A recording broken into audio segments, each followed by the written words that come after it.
Hi everyone. In this lecture, we're going to talk about institutional assessment and effectiveness. So the question arises, what is institutional effectiveness? Basically, this is doing or accomplishing what we say that we're going to do or want to accomplish. So if an institution says we're a liberal arts college, so we offer or we deliver a balance of applied and liberal arts, how do we demonstrate that we actually do this? And, Messiah College has a mission statement that talks about maturing intellect of Christian character and faith. And so, how do we really measure this? How do we know that we're doing what we're saying that we're going to do? Well, part of that is that we have to plan effective assessment. So that means that we have to engage stakeholders that are people who are involved in the process, whether that's faculty who are teaching the classes, that's, student affairs practitioners who are leading the programs. So it's all these people who have a role or a part in this process, and it's engaging them in this. It's giving a clear purpose, so it's setting goals, it's saying what we hope to accomplish as a result of doing this, and then it's designing a thoughtful approach to planning. So that could be a formative or a summative evaluation. You hear about like tests and quizzes, and all those things produce a number, and so that's summative form of assessment. But then there's also formative, where we are able to look, is something actually working, and we create surveys and we ask about students' experiences. And so there's both of those kinds, but that helps us to know as we are planning this process, what kinds of assessment are we engaging in. There's a clear written plan that tells us who, what, when, where, and why. And actually in this course, you'll be creating a plan, an assessment plan that you can use to actually describe this in detail. And then the timing. So you're saying that over the course of this many weeks and in this particular time period, I will be administering a survey, or I'll be talking to students, or I'll be doing this at this certain time. But the timeline is clear, so it's not just arbitrary where we say this is what we're going to do, but we give no map or details on how we plan to get there.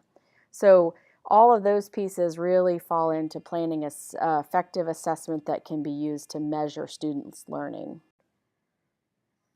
So in the 1970s and 80s, they had this sort of mentality, if you build it, they will come. If we build colleges and universities and make them really wonderful, then we will just get students by the numbers. And so that came to an abrupt halt in the 80s.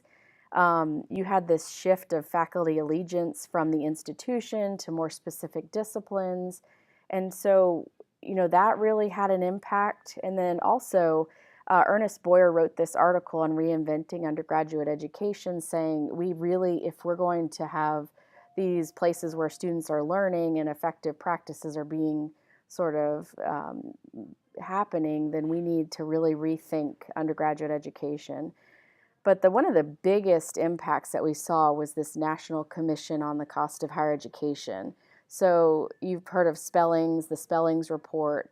Margaret Spellings and a group of folks really came together and said, we just don't know like what colleges and universities are doing and how we measure that and where's the accountability. And so they created this report that talked about, if you're going to charge this much money to students for their education, then you need to demonstrate that learning is actually happening.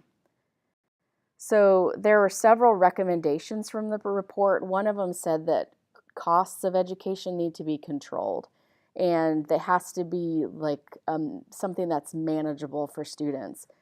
That the cost has to be clear to the consumer, so they have to be able to look at one institution compared to another, because it was very arbitrary. We didn't know like how much certain schools cost, and students would even get in the process and they would have no way to sort of compare. And so this report said we need transparency in regard to that. There were new government regulations regarding academics. There was a lot more in terms of performance than compliance. And so we need to know that students are successful in certain disciplines, and that we can record that information and actually show and demonstrate that that's happening. And then the academic community would develop efficient process that's linked to institutional productivity, to effectiveness in student learning. So you see a lot of learning outcomes coming on the scene saying as a result of students engaging in this class or this curriculum, they will be able to do. So essentially, there's been this public.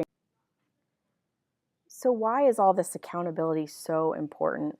Well, we do this to meet certain accreditation standards. We try to produce information that demonstrates learning so that we can be accredited by our, regional accrediting body. But also, we want to do this to stay competitive. Like if we want to get the best and the brightest students, then we have to demonstrate that our standards rise above those other competitors that we see. And honestly, one of the third reasons is that we do this because it's the right thing to do. We don't just produce all this information for our accreditation agency and because of the first two reasons alone. We do it because it's the right thing to do. It's a fair way to demonstrate that students who take part in a college education have, this outcome of learning, that what we say they're learning, they're actually learning. So programmatic assessment looks more specifically at maybe co-curricular or student affairs areas, because learning happens both in and beyond the classroom. So it's not just in the academic classroom setting that students are learning. And so you'll see a lot of you guys will probably engage in assessment that's directly related to more programmatic in nature. And so this might be a student life event or a residence life or, so maybe a academic coaching program that's been created and trying to assess the effectiveness of that individual program. So again, we mentioned already what good assessment includes. One of the things is that there are clear goals and objectives that align to the office or the departmental mission. And so you'll see that that's not just sort of the standalone assessment, that it connects back to the department, connects back to the mission statements, so that you see sort of this connection going. That it demonstrates impact, that hopefully that students are retained at higher rates, that, they're more academically successful because they're socially, incorporated in terms of like sense of belonging or whatever else is the goal of the particular program or initiative, and that they're measurable and manageable. So we wouldn't just want to say like by attending this event, retention is just going to skyrocket, because that's not measurable and that's not manageable. There's no way we can make a clear correlation between maybe this one program and retention. Now, it may contribute toward retention. That's definitely a possibility. But anyways, the fourth thing is that it tells the story. It tells us what is happening, and we have a better sense of that. So I thought it might be helpful for you all to know some examples of past assessment projects, just as you're trying to think of your own topics and maybe to find out what other students have done. Taylor, who was in our program about a year or two ago, she studied the academic support for athletes, a program that they did in the summer for athletes at Vanderbilt University, and she wanted to look at basically this bridge program that they had created and see if it was an effective practice. So that was what she had studied.